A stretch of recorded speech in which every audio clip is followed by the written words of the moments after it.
आदिवासी अंचल में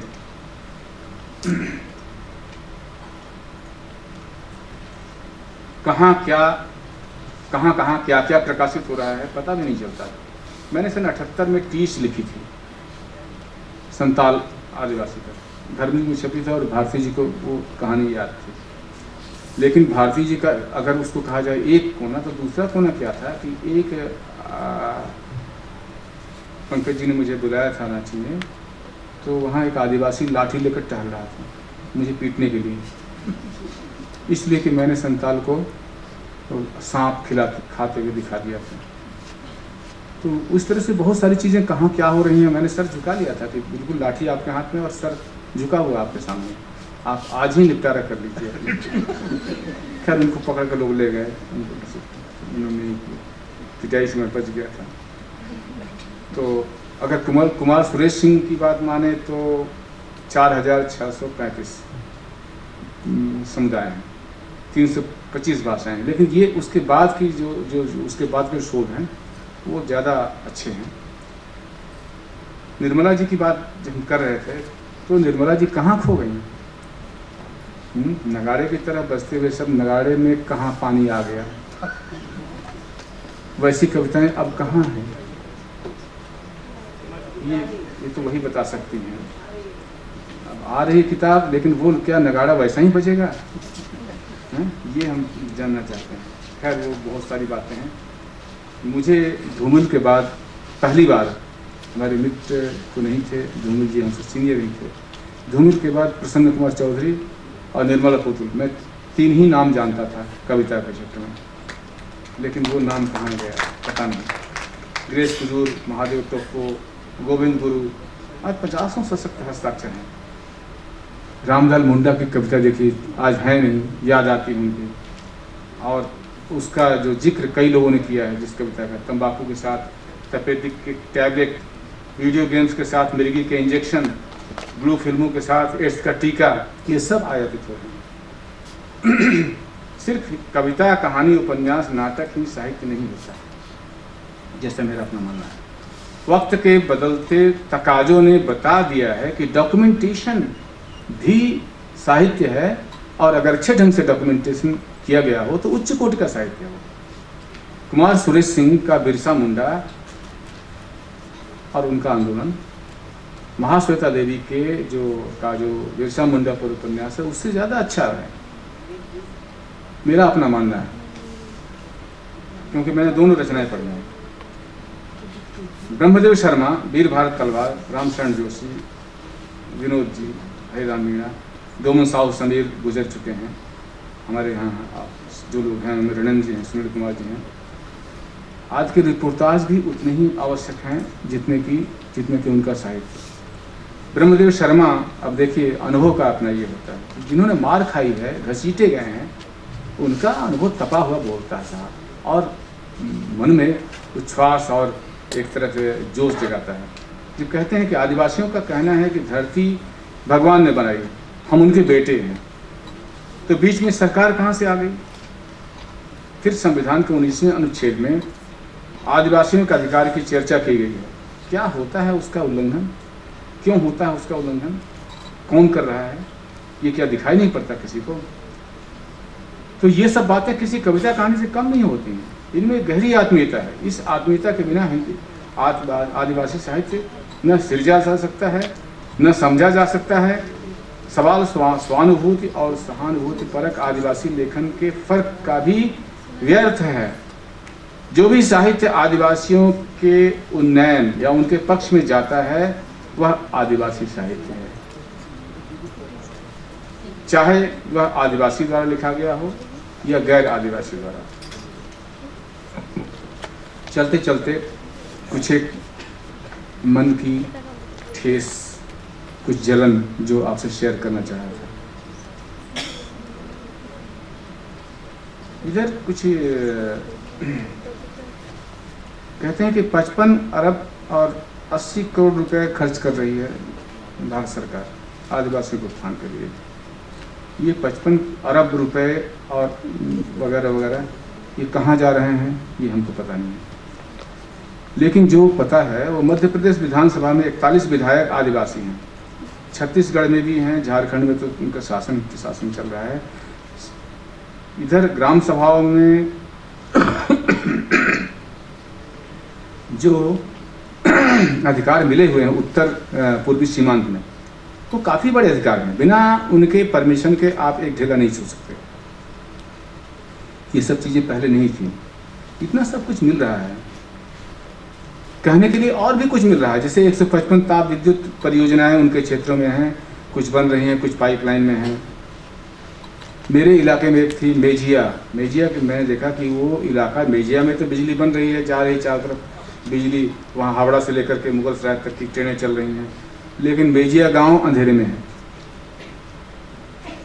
तो अब कितनी कितनी ज़मीन जा रही है उनकी, ये बेचारे जानते भी नहीं है। बेचारे कंगाल, और उनके नीचे जो है वो मालो माल पूरा देश, हीरे हैं, मोती हैं, जवाहरात हैं, सोने हैं, चांदी है, चांदी नहीं है, सोने हैं, कोयला है, काफ़ी कुछ हो सकता है। सिर्फ जगाने भर की देर है, मगर नहीं हो रहा है। सबसे बड़ा अंतर्विरोध यहाँ भी वही है कि बड़ी मछली द्वारा छोटी मछली को निगले जाने का, यानी करप्शन, भ्रष्टाचार। इधर जुलाई 13 के प्रथम सप्ताह, यही जो पिछला ये महीना जो है, इसकी 13 तारीख को शायद ये घटना घटी थी। झारखंड के पाकुड़ के एक आश्रम नुमा विद्यालय से 4 पहाड़िया कमसिन बच्चियों का स्कूल से अपहरण कर 9 संताल युवकों ने बंदूक की नोक पर बलात्कार किया। आप देखिए, वो पहाड़िया, वो भी आदिवासी, जिन्होंने बलात्कार किया वो भी आदिवासी। ये क्या विडंबना है। पीड़िता और बलात्कारी दोनों आदिवासी। 2006 में मैं उस इलाके में गया था, अब शायद निर्मला जी उधर जाती हैं। 2006 से मैं उधर जा नहीं सका। राजमहल की पहाड़ियाँ, मुझे जो अंतर्विरोध दिखाई पड़ा, वो अंतर्विरोध क्या था वो आपके सामने शेयर कर रहा हूँ। मैंने देखा कि नीचे संताल थे, और ठीक उसके ऊपर पहाड़ पर चढ़ जाइए तो पहाड़िया थे। पहाड़िया वहाँ से नीचे नहीं उतरते थे, सिर्फ अपने पानी के लिए और कुछ और ज़रूरतों के लिए आते थे, और फिर बाजार जाते थे, बांग्ला बोलते थे, और उनकी औसत आयु आप दंग रह जाएंगे सुनकर। सोच नहीं सकते हैं कि औसत आयु कितनी, 35 साल। यानी वो आदमी जान रहा है कि 35 साल के बाद, ज़्यादातर लोग जान रहे हैं कि 35 साल के बाद मुझे इस दुनिया में नहीं रहना। इस पर भी संताल लोग, उनको पता नहीं क्या जलन थी कि वो उनसे ये कर रहे थे। ये जो चीज़ें हैं, इनके बीच में कौन काम करेगा। साहित्य लिखने से ज़्यादा ज़रूरी है उनके बीच में इन अंतर्विरोधों को पाटने का काम करना। क्योंकि इसकी परिघटना जो 2006 में मैंने देखी थी, एक झलकी, वो अभी 13 जुलाई को, यानी अभी इसी महीने 4 पहाड़िया बच्चियों को ले गए और ये करते रहे।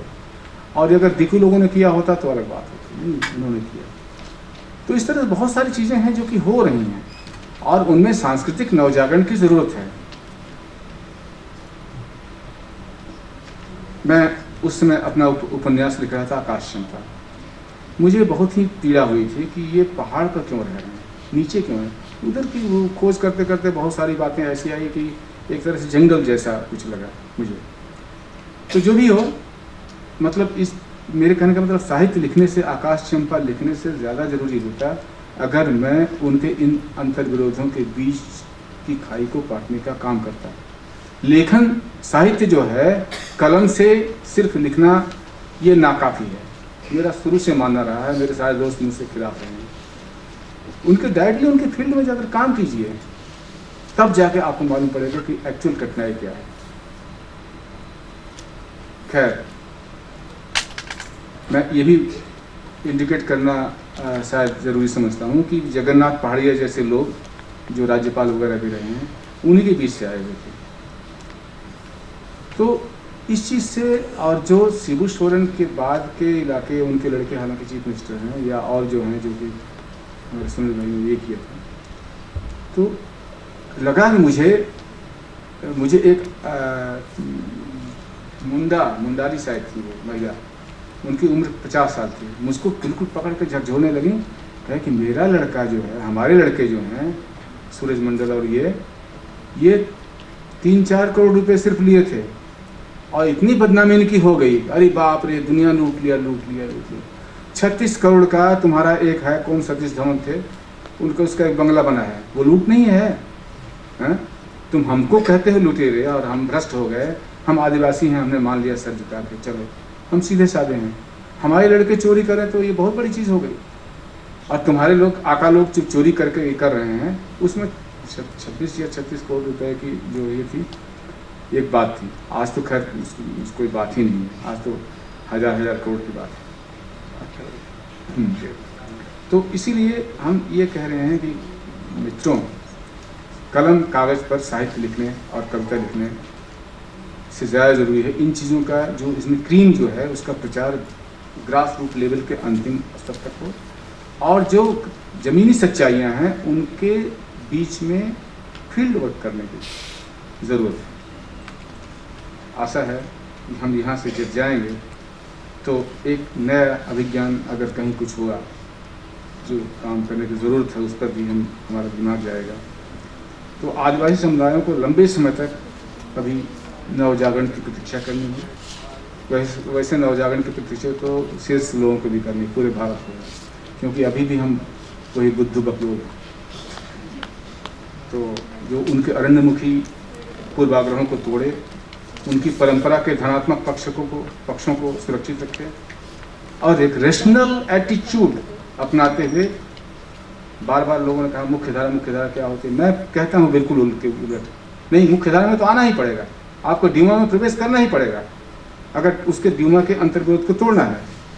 आप कैसे अलग रह सकते हैं? अलग रह के आप कुछ नहीं कर सकते हैं, आप उसमें शामिल होकर के उसके अंतर्विरोधों को तोड़िए। इसलिए वो आए, पूरे सशस्त्र होकर आए, परिपक्व होकर आए, हम भी उनके साथ रहें और हम सब बिल्कुल एक हैं, एक ही हैं, इस बात को न भूलें।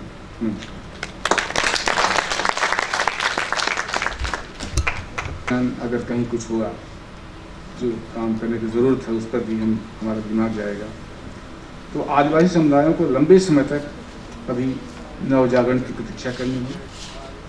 वैसे नवजागरण की प्रतीक्षा तो शीर्ष लोगों को भी करनी, पूरे भारत को, क्योंकि अभी भी हम वही बुद्धू बकलोल हैं। तो जो उनके अरण्यमुखी पूर्वाग्रहों को तोड़े, उनकी परंपरा के धनात्मक पक्षों को सुरक्षित रखे और एक रेशनल एटीट्यूड अपनाते हुए, बार बार लोगों ने कहा मुख्यधारा क्या होती है, मैं कहता हूँ बिल्कुल उलट, नहीं, मुख्यधारा में तो आना ही पड़ेगा, आपको ड्यूमा में प्रवेश करना ही पड़ेगा, अगर उसके ड्यूमा के अंतर्विरोध को तोड़ना है। आप कैसे अलग रह सकते हैं? अलग रह के आप कुछ नहीं कर सकते हैं, आप उसमें शामिल होकर के उसके अंतर्विरोधों को तोड़िए। इसलिए वो आए, पूरे सशस्त्र होकर आए, परिपक्व होकर आए, हम भी उनके साथ रहें और हम सब बिल्कुल एक हैं, एक ही हैं, इस बात को न भूलें।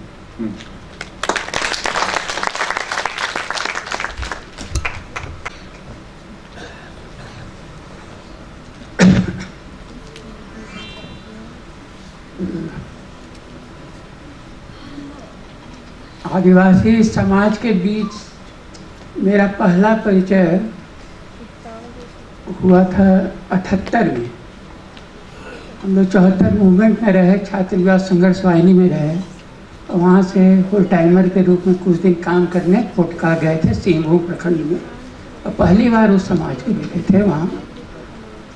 उस समय इस तरह की घटनाएं, यानी जो बलात्कार की हो या छेड़छाड़ की हो या इस तरह का सुनने में विरल था। उस समय एक बहुत जोरदार टाटा में जमशेदपुर में आंदोलन, लड़ाई हुई थी। एक मारवाड़ी एक आदिवासी लड़की के साथ वैवाहिक विवाह का झांसा देके कुछ दिन रहा, बाद में छोड़ दिया, उसको लेके बहुत केस वेस हुआ, बहुत वहाँ चला आंदोलन भी उसको लेके।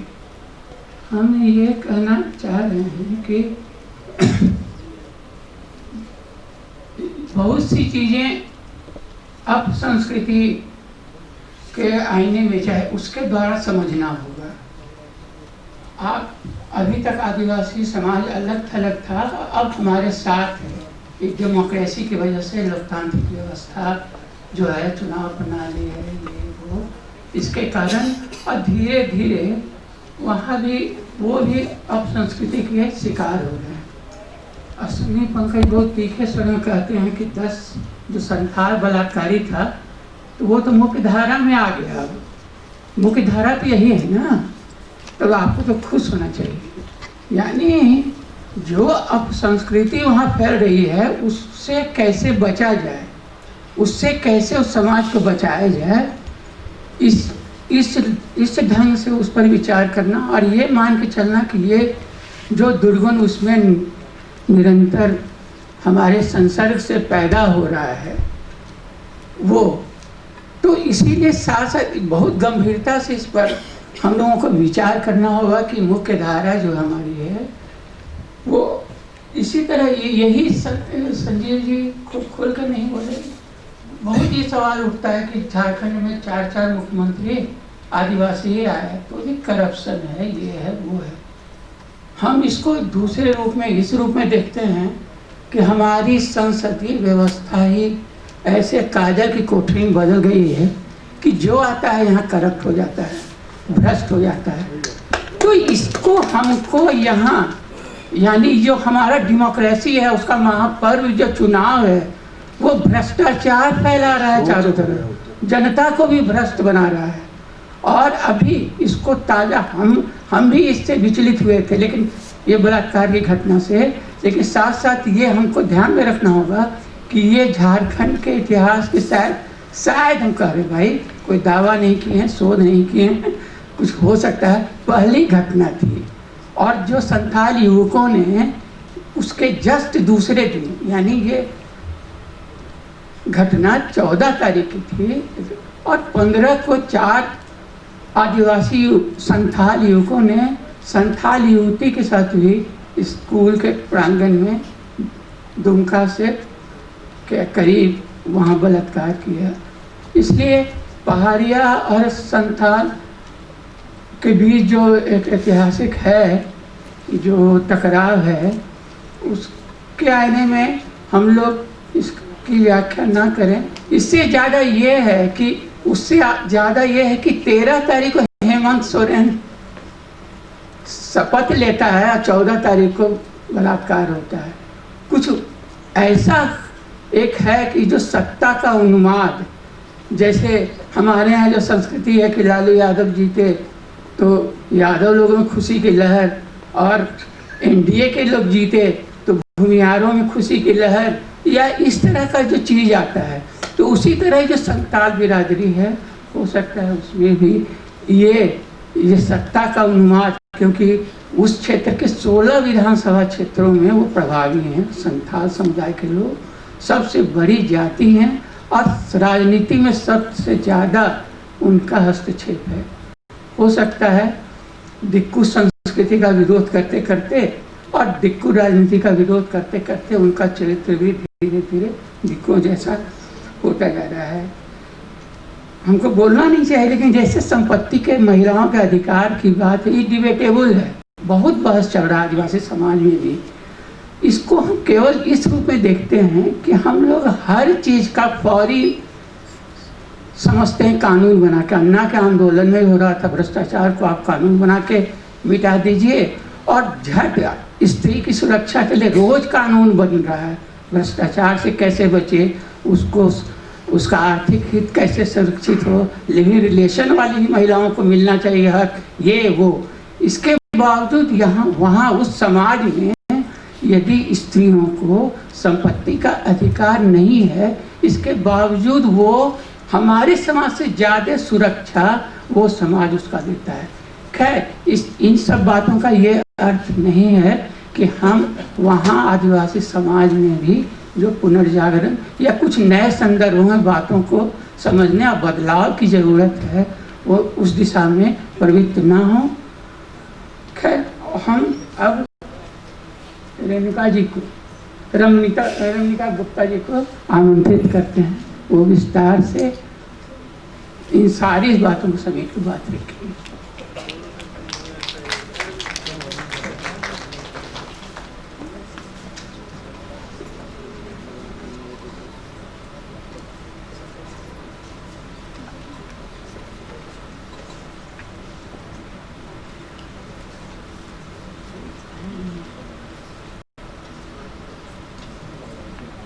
मंच और साथियों, मैं एक लेख तो लिख के लाई थी, पर अब लेख पढ़ने का समय नहीं है, क्योंकि जो सवाल उठाए गए हैं वो इतने गंभीर हैं कि मेरे ख्याल में उनमें चर्चा करना मैं ज़्यादा जरूरी समझती हूँ।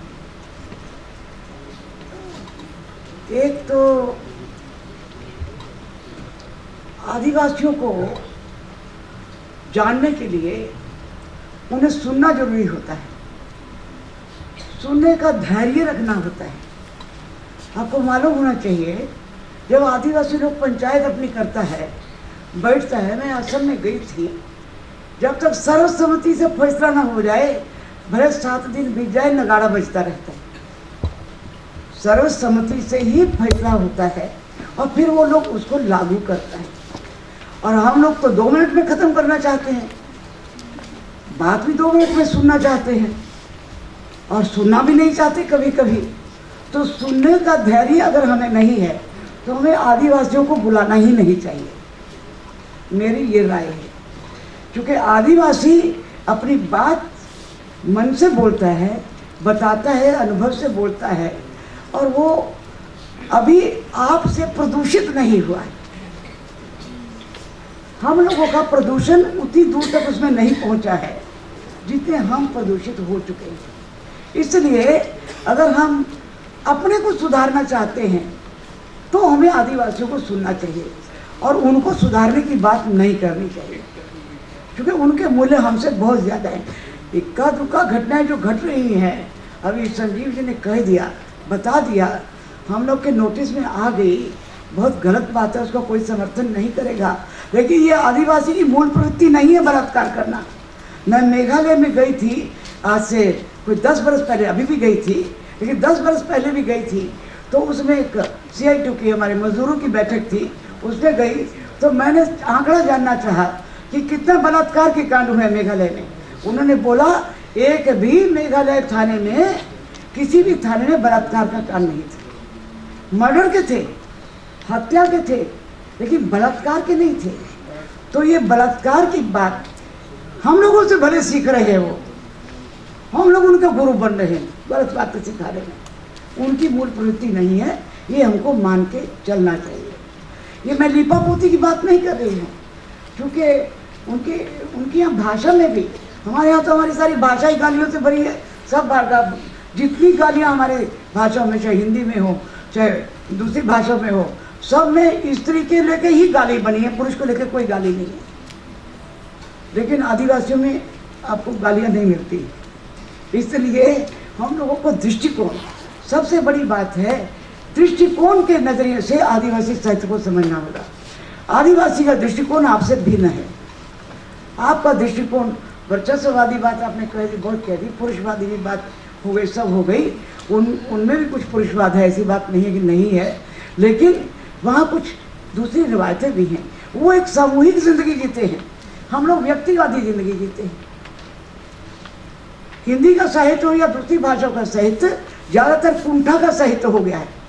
उनका साहित्य जो है उसमें कुंठा उतनी नहीं है जितनी सामूहिकता और समाज है। ये आप उनको पढ़िए।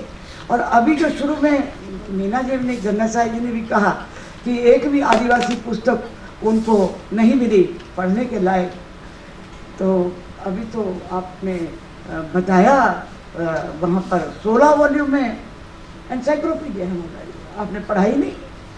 आपने आदिवासी लेखकों को पढ़ाई नहीं, तो आप कैसे कहते हैं? आप उनकी भाषा ही नहीं जानते, आप कैसे कह सकते हैं कि एक भी पुस्तक नहीं मिली? आप अपने हिंदी के क्राइटेरिया से अगर पढ़ना चाहते हैं तो आपको नहीं मिलेगी, क्योंकि वो आपकी भाषा नहीं जानते हैं। तो भाषा सीखिए। वहाँ पर कार्बी भाषा में दूसरी तरह की रामायण लिखी हुई है। आपको मालूम हो, मेघालय में वहाँ पर एडवर्ड वो आए थे जिन्होंने अपनी एक तलाकशुदा औरत से शादी की तो राजगद्दी छोड़ दी। उनकी टिप्पणी की हुई है उस ग्रंथ पर। सुभाष चंद्र बोस की भी टिप्पणी की हुई है।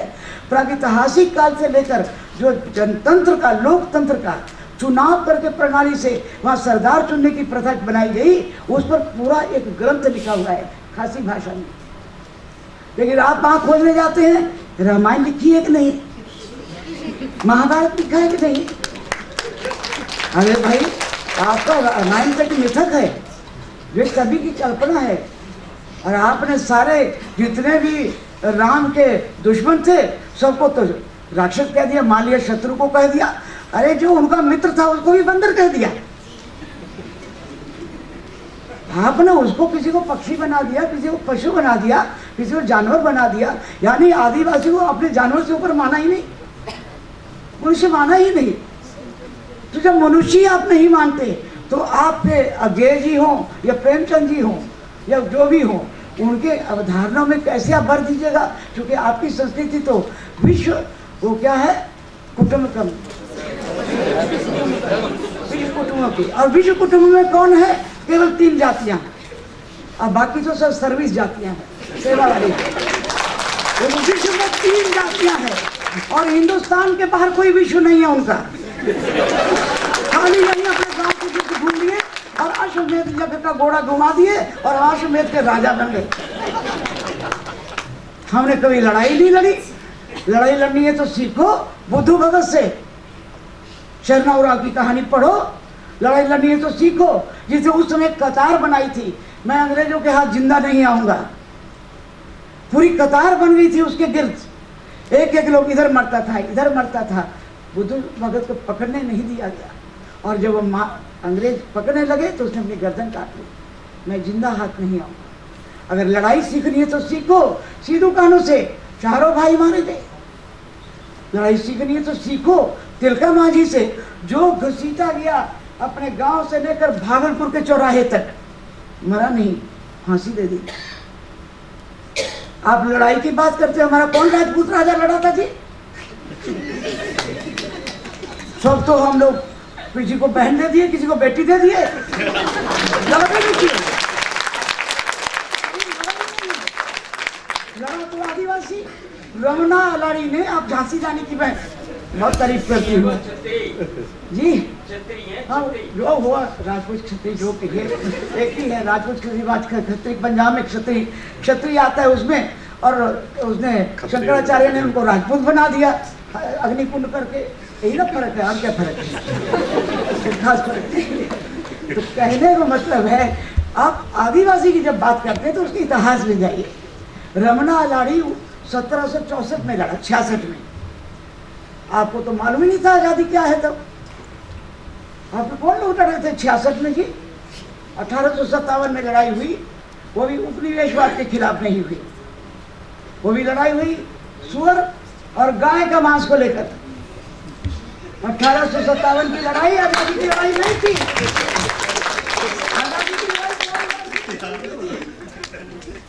आजादी की लड़ाई और क्लास वार, वर्ग के खिलाफ लड़ाई। सिद्धू कानून ने लड़ा था। टिंकू वहां महाजन, क्लास वार, जमींदार के खिलाफ, चाहे वो हिंदू हो या मुसलमान का पठान हो या बंगाल का कोई जमींदार हो, उनके खिलाफ लड़ाई लड़ी गई थी। लड़ाई लड़ी गई थी विस्थापन के खिलाफ। लड़ाई लड़ी जाती है समस्याओं के खिलाफ, क्लास वार।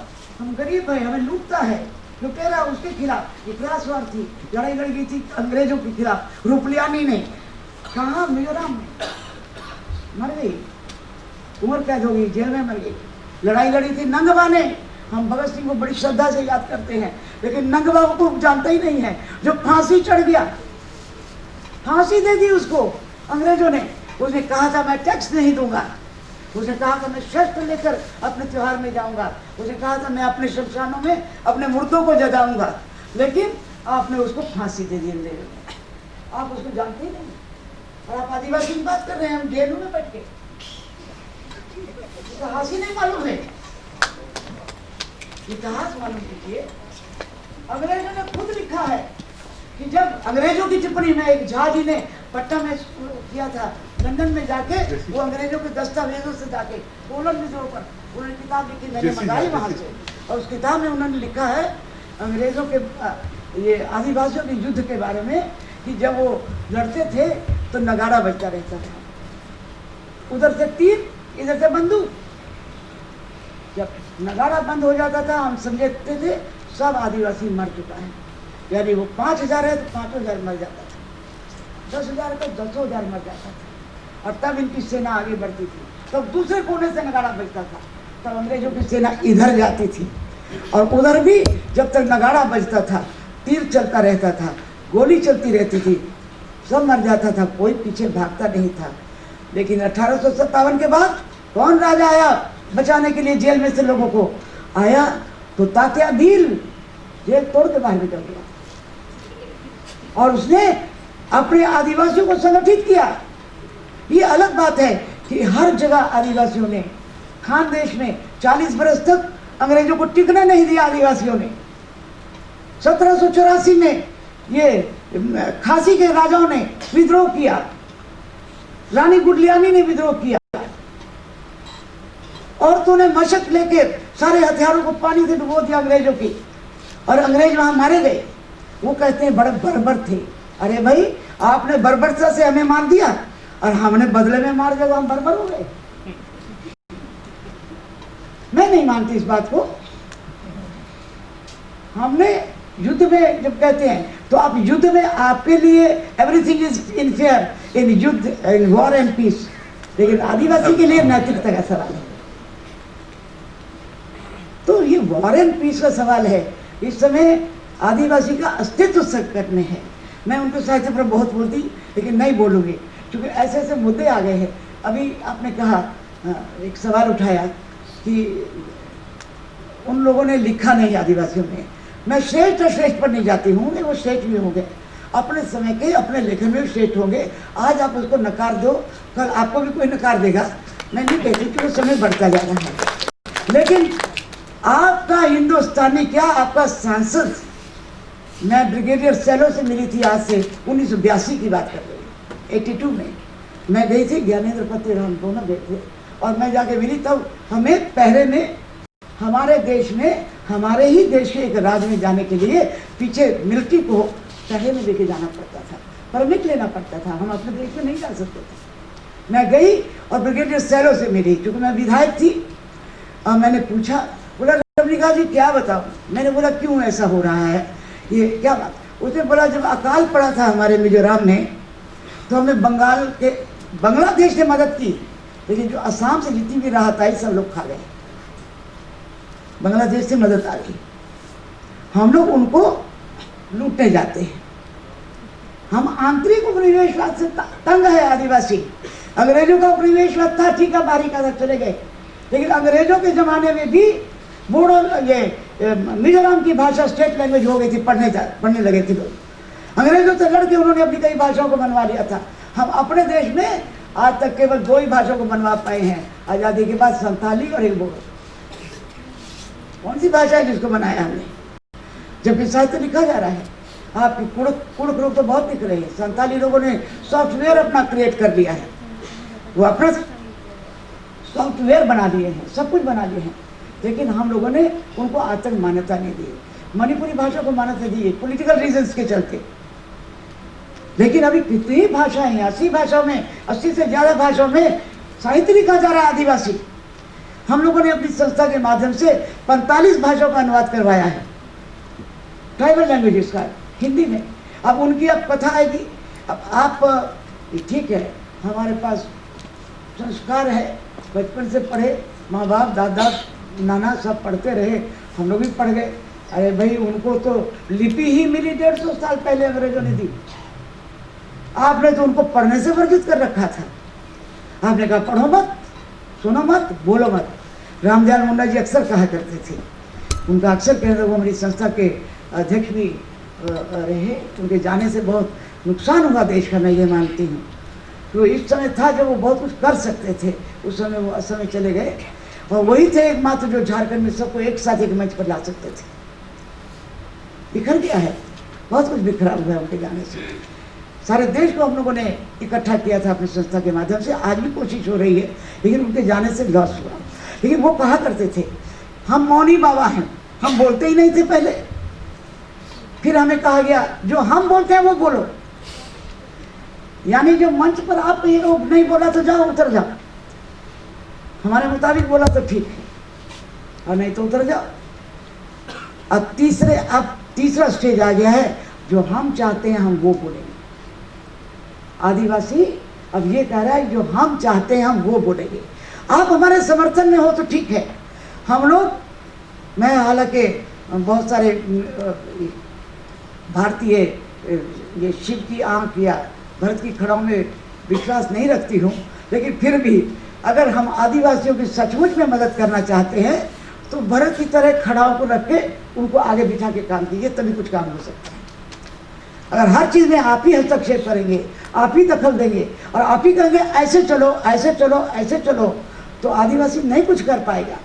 आदिवासी क्या चाहता है उसी को बोलने दो, और वो तभी बोलेगा जब वो पढ़ेगा, तभी लिखेगा जब वो पढ़ेगा। और उसकी भाषा हम कम से कम 3 भाषा का फॉर्मूला देश में लागू किया। हम लोगों ने रांची में एक सम्मेलन किया था, हम लोगों ने तय किया था कि हम लोगों को कम से कम एक तो मातृभाषा में पढ़ाई आदिवासियों की होना जरूरी है। भाषा आपको मनुष्य बनाती है, भाषा ही है जो अभिव्यक्ति की ताकत देती है, वरना जानवर में और मनुष्य में कोई फर्क नहीं है। तो इसलिए मातृभाषा में जब तक नहीं बच्चे पढ़ेंगे आदिवासियों के, तब तक उनको शिक्षित करना कठिन है। आज राजस्थान चले जाइए, उनका बच्चा 100 नहीं बोल सकता है, समोसे को चमोचा बोलता है, तो लोग चिढ़ाते हैं तो स्कूल छोड़ के चला जाता है। हमारे हजारीबाग में आध बोलता है, याद बोल ही नहीं सकता है, लोग यह शब्द का उच्चारण नहीं कर सकता है, अब वो चिढ़ाते हैं लोग आध। तो अपनी अपनी तरीके है। आप उनकी मातृभाषा, उनका बाप हल चला रहा है, खेत जोत रहा है, वो अपने बच्चों को पढ़ा नहीं सकता है। हमारे बच्चों को तो हम घर में बैठ के पढ़ाते हैं।